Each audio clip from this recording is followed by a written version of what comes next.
Ladies and gentlemen, welcome back to Samuel Adams Returns. Those anti-federalists, they did. They got it correct, especially Sam Adams. As before the anti-federalist concept came into existence, he was always one that was taking on government corruption in a virtuous and righteous manner. And this is Tom Navolis, your host, and I am delighted to be here with you this week with the sobering events of our present, which are reflective in the mirrors of history. But I'm frustrated in our time, in our essence of this 21st century in America. And we're going to talk about that frustration in a couple moments. We're going to also take a look at the debacle of education that I brought out last week. I started talking about it, saying I was going to do a series. But I will tell you that the higher education has become such a tax burden behemoth that that's the other sobering point for me this week. The real element here with higher education is that the World War II generation, my parents' generation, that wanted something better for our kids, something better for their kids. Our generation always, generation to generation, I guess is the best way to say it, is always looking at what does it mean for better. That becomes the real question, because I think that is the ultimately the humanistic approach as to what is better, instead of what is it that we're designed for, what is it that we have the abilities based on God's creation of not only the world around us, but even of ourselves. And how do we fulfill what He asks us to fulfill, in that being those that can honor, worship, and be in relationship with Him. We don't have that type of teaching anymore. It's become a debacle from that point of humanism. And as I was speaking on an interview this week, that I was being interviewed, that it's definitely and will continuously always be the responsibility of the pulpits in totality in what that means in forming society. So when I look at this week and I look at what I want to talk to you about, when we look at education in the second segment, we'll talk about that a little bit more in detail. The billions of dollars that universities have under management, being managed by the likes of BlackRock and all these woke globalist firms, it becomes extremely interesting. So just as a teaser for you before we get into more on Sam Adams and what he was writing, and we're going to go back to 1768 from that historical perspective, because in so many different ways, this particular letter in August of 1768 that's signed as Determinatus, Sam talks about the perception back in England about the riotous colonies, the riotous problems, the insurrection that was happening. And it's almost an echo of the media and the socialist, communist power mongers in office today.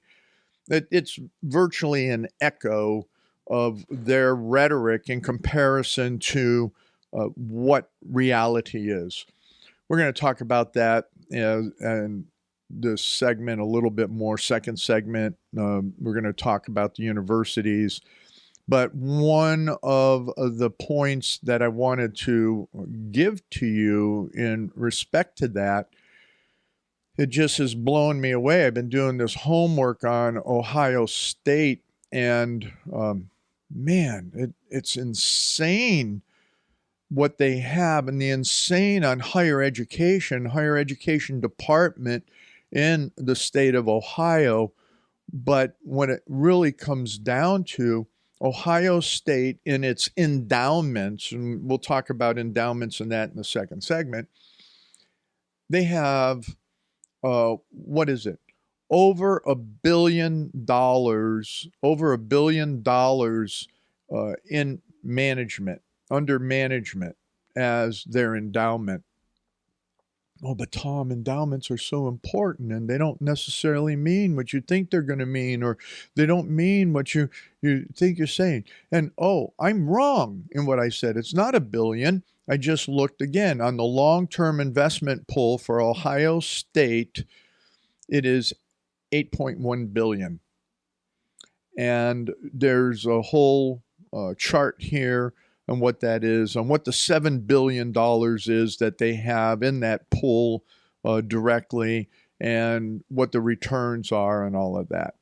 So I don't want to spend much more time in a lead up, but let's just say it's over $7 billion that Ohio State alone, not all the other universities in Ohio. That's what I'm saying. It's a behemoth, and they still get taxpayer money. They get funding, federal funding. They get Ohio taxpayer funding.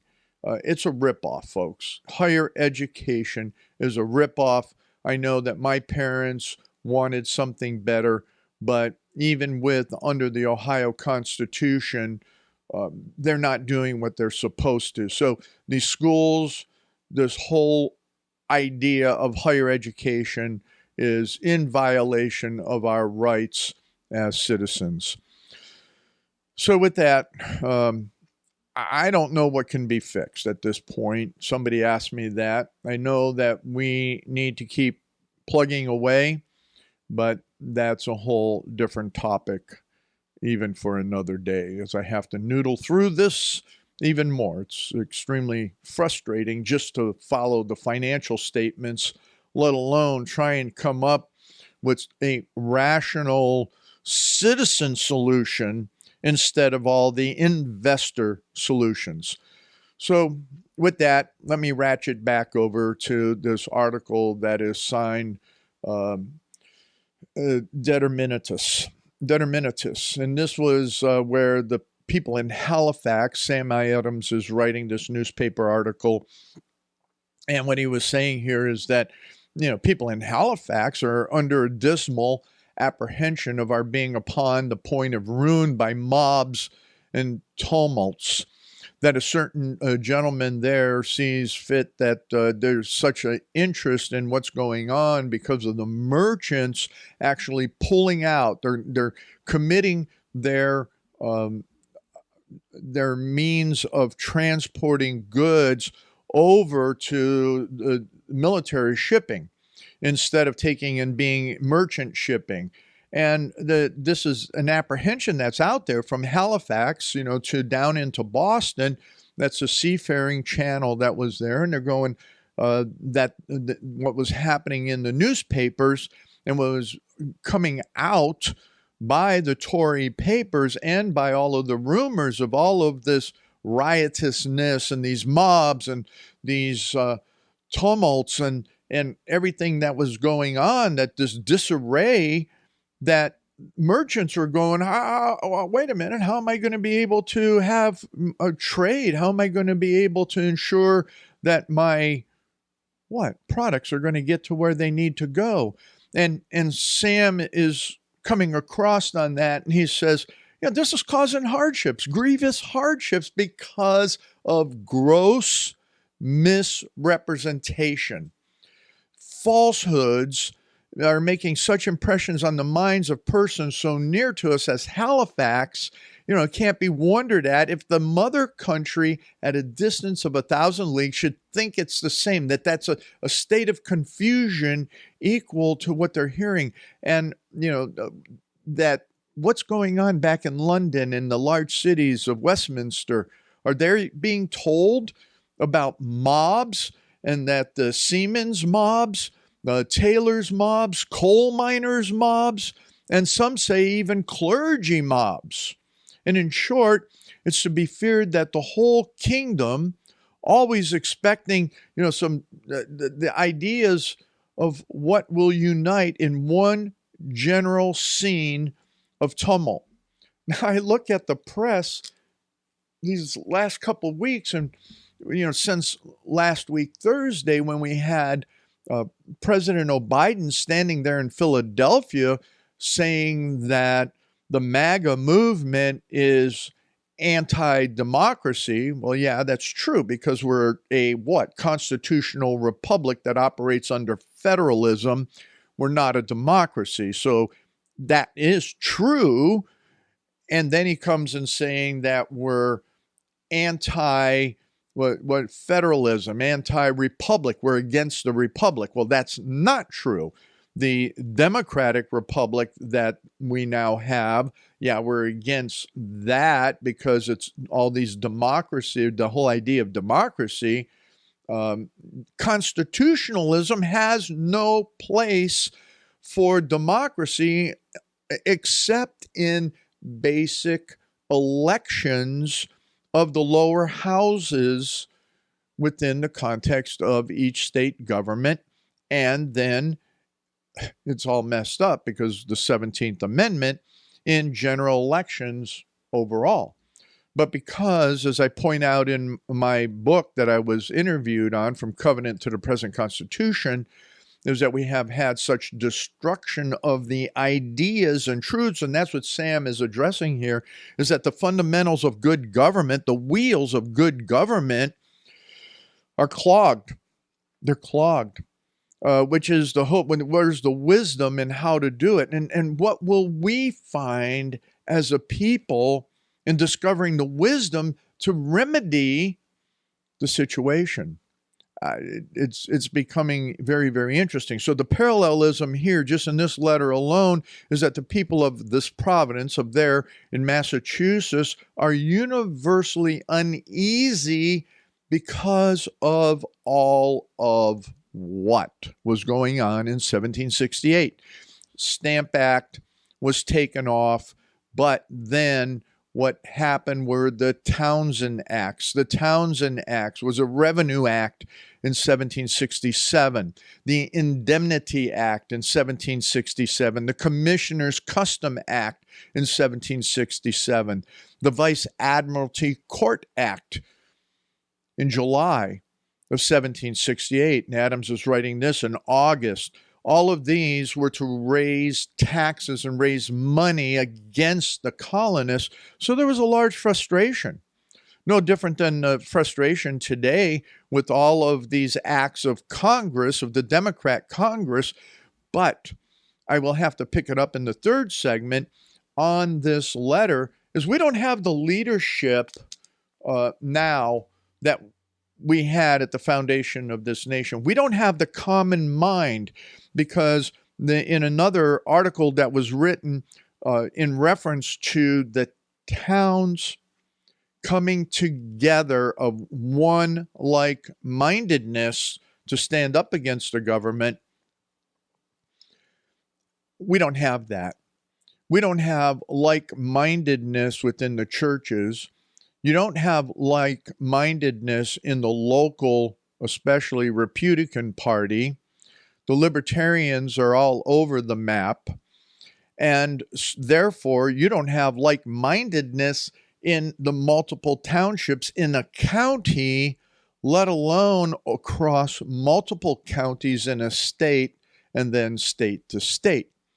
We have no common mind or common understanding of constitutionalism within the context of our states, let alone within the context of this republic under federalism.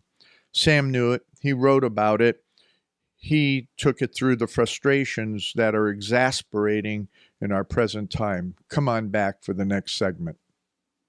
Ladies and gentlemen, welcome back to the second segment of Samuel Adams Returns. Those anti-federalists, they got it absolutely correct. And the hardest place to take anything into consideration, as I briefly spoke about in the last segment, is when it comes to higher education. It has become a burden on society.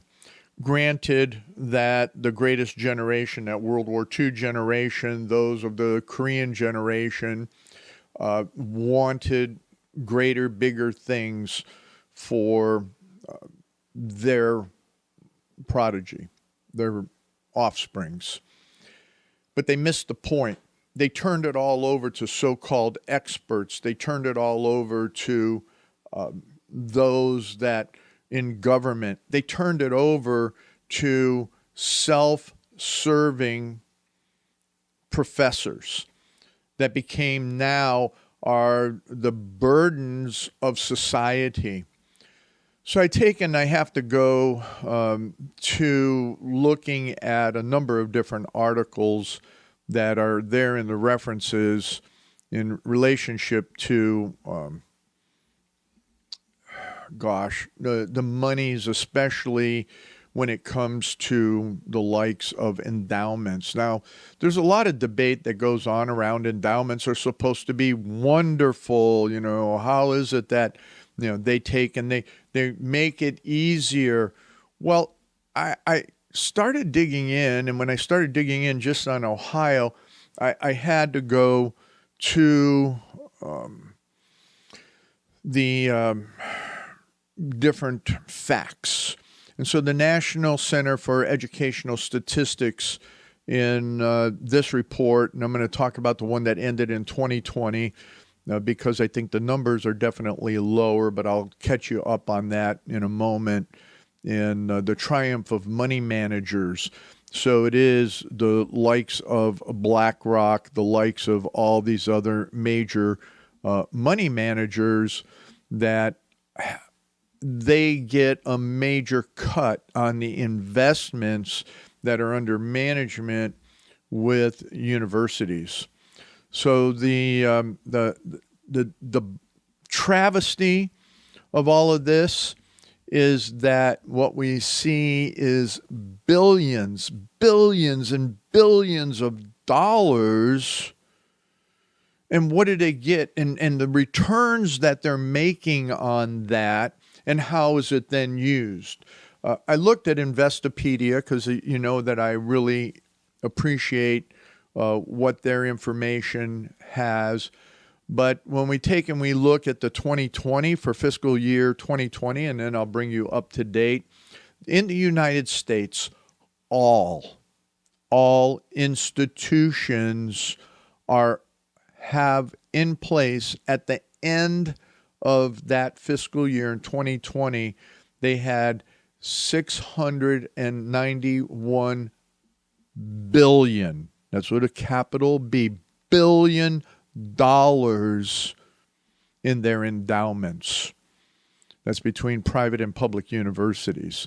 $691 billion.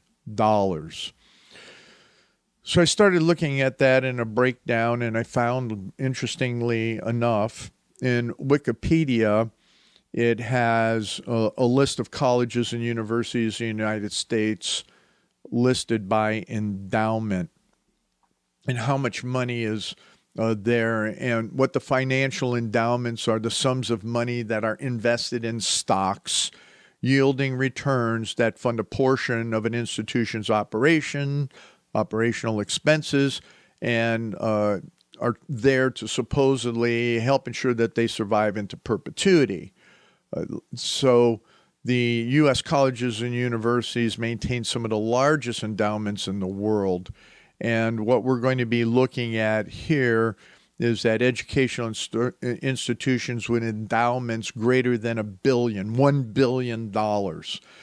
So what we have is that the strongest returns on this definitely were in that 20 to 21 cycle that this covers. And what they're showing is that in a single year, the increase on the endowments just in Yale, Harvard, Stanford, and Princeton went from 127 billion to 171 billion in 1 year. 1 year. So that's the total for those, okay? It also talks about that there was, in 2017, which I think was wonderful, there's a federal endowment tax was enacted during the Trump administration that sets an excise tax on these endowments of 1.4%.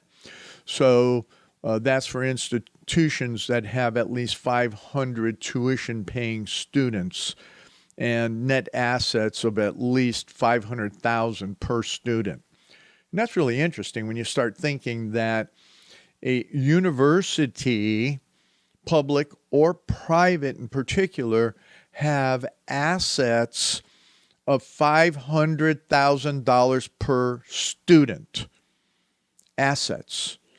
Why? Why? It's just mind-boggling when we take a look at that. And then we see that endowment tax provisions of the Tax Cuts and Jobs Act that's been criticized, especially by the academia, because they think that they're whining that it could threaten the financial aid for low-income students, stifle social mobility. Who cares about that for universities? And then obstruct life-saving research. Baloney. If life-saving research should be paid for by the drug companies, not by the taxpayer. That means all the medical research, any industry in medical research. Let me stop for a second. I'm getting off track. But you have to understand, and when you start looking at legislative actions, even in the state of Ohio, professors that are using students to do research on technology, they can go out and get a patent on what they end up with. And then they just share a portion of that patent income, if it goes into production, with the university.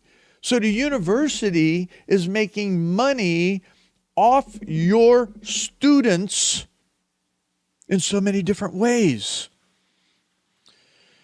People don't get that. That's a whole nother level of conversation. But this whole thing on these endowments, you don't need to be giving taxpayer money to these universities. They're making billions and millions and hundreds of millions on returns. Private institutions, Harvard University, $53 billion under management. Yale University, $42 billion. Stanford, $37 billion. University of Chicago is a private institution, and that's where Obama centered himself. $11.6 billion under management. Emory University, I have a relative that went there, $11 billion under management. Cornell in New York, $10 billion. Let's see, we'll go down here to just a couple little ones. Georgetown University in the District of Columbia produces communist teachers out the kazoo. Communist teachers out the kazoo. Georgetown University is noted for that. $2.5 billion under management. Anyway, it goes on and on. Then let's go in the last 5 minutes to, Oberlin here in Ohio, which is a private university that got sued a whole lot. There's a whole different area there in what happened with Oberlin College in Ohio. $1.3 billion under management, Oberlin College. So they could afford to take the hit that they were given. Here, what I have to say is the whole University of Texas system, it has $42 billion, but University of Texas, which is really interesting, is that they are pulling out of Caprock. This is one of the areas that really got me going on this. So I want to take you through that. You're going to have to go to that article as well, is where they're sick and tired of the nonsense. And there's an article here that I need to get you to real quick, is that, excuse me while I'm going here, the Texas, it's from the Daily Wire, where they're actually saying they're done with BlackRock and these other woke firms because they're attacking fossil fuels. And the endowments, the money that Texas has, is that is under management for the university system. It's in their state constitution, as I brought that up last week. And here you have BlackRock, UBS, and other firms that are hostile to fossil fuels. So the Texas comptroller says, no, we're going to find other places to have our endowments, our finances for our universities being managed by different entities, because a lot of these folks are going after that environmental social governance. And just for Ohio, you need to understand is that when I start looking into the details of policy for the state of Ohio's higher education, financial management, let alone the universities, and when you go into the university policies specifically, they're all woke. They're starting to take and pull the plug. They're going into this environmental social governance. In fact, there is a leftist progressive think tank that's trying to force the University of Cincinnati into going more woke in their investments. Wow. So I believe, and there's an article here, there's a couple articles, can higher education even be saved? Higher education should be torn down, defunded. But once again, for the most part, that's not going to happen because of the constitutional protections that are there. I don't know what to say. I don't have an answer. Because, let's face it, when the elected people go to your state capital, they can say all they want on the campaign trail, but the reality becomes they are told what they are going to do, what they are going to vote on, what they will be allowed to participate in, unless they have a New York scrapper intestinal fortitude, unless they have a deep Christian conviction that can stand up to the debacles like higher education, like education in general, the departments of education in your state, all these other bureaucracies. Your elected officials don't have a snowball's chance in a steel-making furnace for the most part. It is terrible. It is ugly. So you think that you have an impact? You better wake up, citizen. And you better take and start looking at getting your pastors to look at the foundational truths, as we'll continue to talk about when we go into the third segment.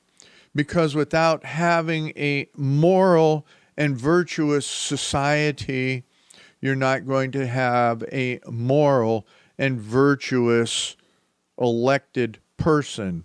You're not establishing those that have foundational truths, that have stomachs, fortitude enough to fight for what is right.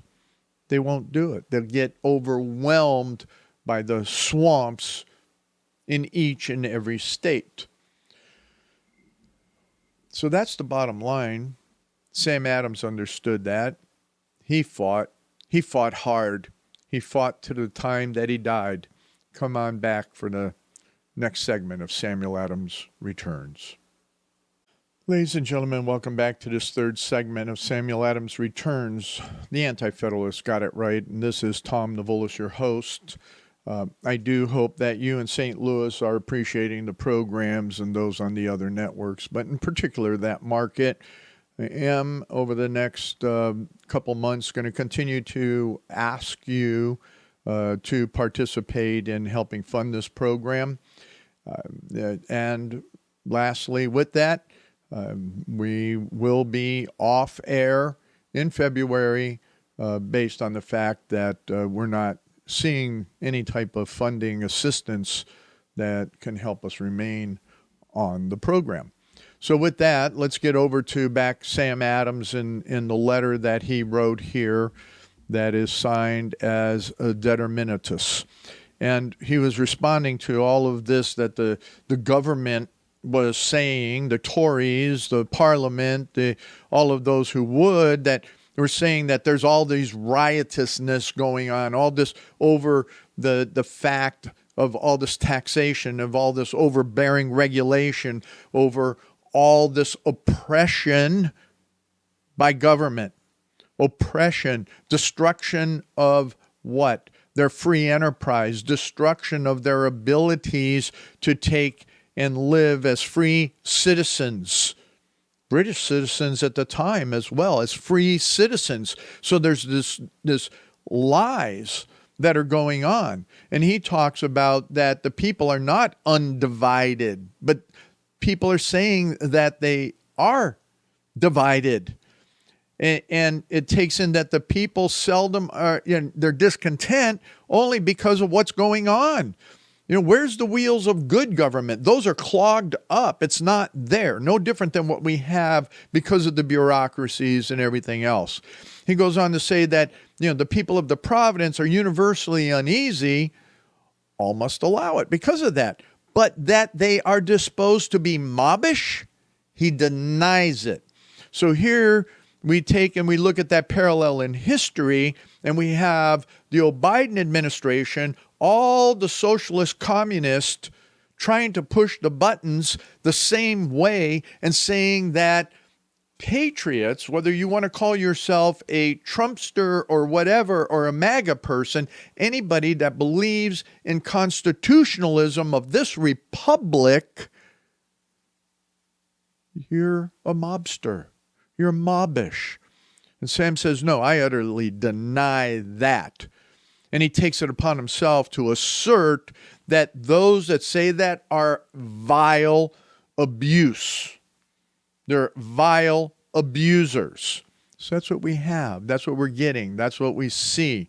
But what is that? So what he goes on to say is that, there is an area out in the province that has some problems. But here's a question he asks. Here's the question. Here's a question that could be almost, it is for today, not almost for today, it is for today.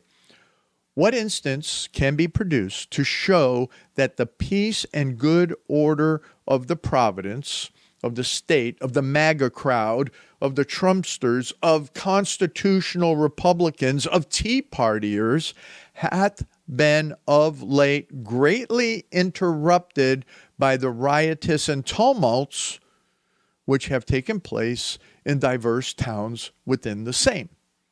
So where in this country are we seeing those riots, those tumults by MAGA people, Tea Party people, constitutional republic patriots?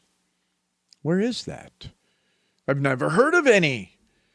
And I question whether can be one mentioned to justify the assertion.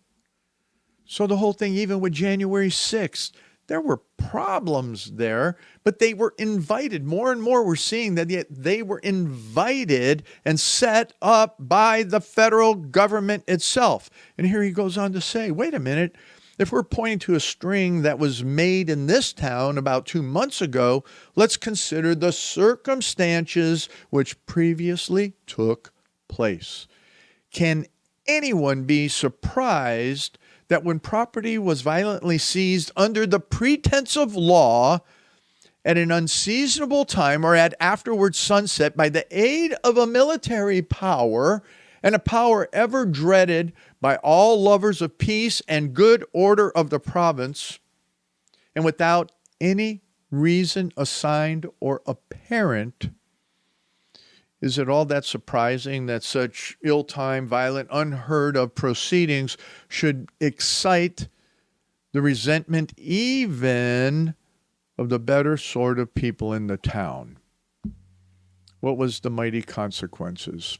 A few people appeared to resent it, and after breaking a few panes of glass by the influence of the inhabitants, are you hearing this?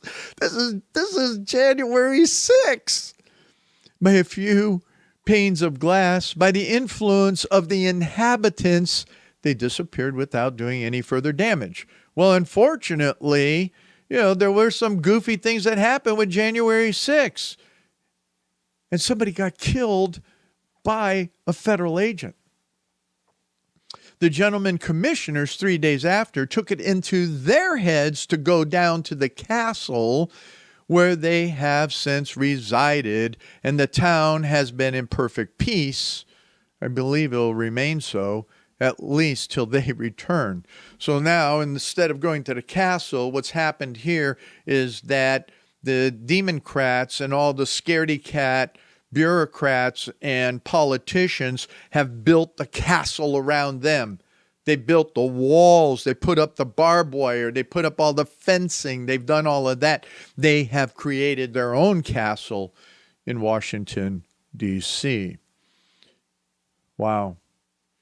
So here Sam's appealing to the world upon the short but full relation of the facts. He's relating the facts, whether it was not an acknowledgement due to the inhabitants of the town for their disposition to maintain good order, which, by the way, they have upon all proper occasions discovered, rather than a necessity of calling upon them, as though it's been deficient, and exerted themselves in promoting the ill will of things. So he goes on talking about some of the specifics of what happened when someone's particular ship and property was seized. A private gentleman was seized by the government and, was judged by the people to be unwarranted. And yet this was done by the government. And where's the justice? What justice? Justice will be done even in the Court of Admiralty. Well, not under the Admiralty law that was passed in 1768. Where will it? How can there be justice? And the only place that there may have been any troubles is in the further parts of a county. But it was so small, it was meaningless. So if civil government has lost its, quote, vigor and firmness, I dare say it is by no means to be imputed to the want of readiness of the people to support the civil officers in the due execution of the law. There must be some other cause that there's problems, which I have never yet seen inserted in the proclamation. You see, the people are enlightened. I have to stop there. Almost take the next 10 hours if I had it. We don't have enlightened people any longer. I brought that out in the first segment. Our people are made stupid and brainwashed from kindergarten through college. Colleges are not there to help enlighten and make students. They're there to dumb them down and make communists. What do I call those little yellow people with the blue things, the blue overalls? Yeah, minions. We created minions. So Sam is saying that, the people are enlightened. They know how to distinguish and pray God they never, ever may between the due execution of the laws of the land and the exercise of new, invented, strange, unconstitutional powers repugnant to, at that time, the British Constitution. I say our Constitution in our present time, and the Charter of the Providence, otherwise known as the Constitution of your state. So deep-rooted is the abhorrence of such powers as these, that means these repugnant, unconstitutional, strange, newly invented powers. Wow. Wow, wow, wow. Nothing new. But people are stupid to it. You are. I don't care if you've been listening to this program, you're on Liberty Works Radio Network, if you're on my friends down there in Lima, or definitely for you out there in St. Louis or wherever else you are that are listening to this program or watching the videos. You're stupid in comparison to our founder citizens who understood the repugnance of all that was going on. So he goes on to say that so deep-rooted is the abhorrence of such powers as these that I question whether civil, military, or ecclesiastic authority united will ever be sufficient to induce them to yield the least assistance and support of them. I am no friend to riots, tumults, and unlawful assemblies. I take upon me and say that you can't do that.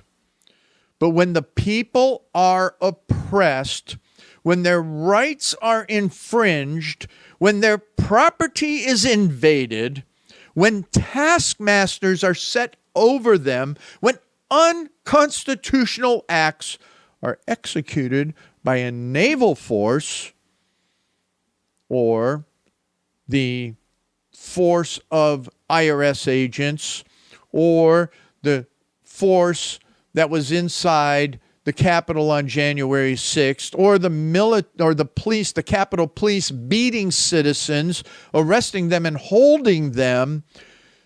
What? He goes on to say, when unconstitutional acts are executed by a naval force before their eyes, and they are daily threatened with military troops or IRS agents or the environmental agents and now all the bureaucracies that are hidden in that same act that created the 87,000. You haven't looked at that real close. When this is there, and in the case in Massachusetts in particular, the legislative body was dissolved. And what government is left?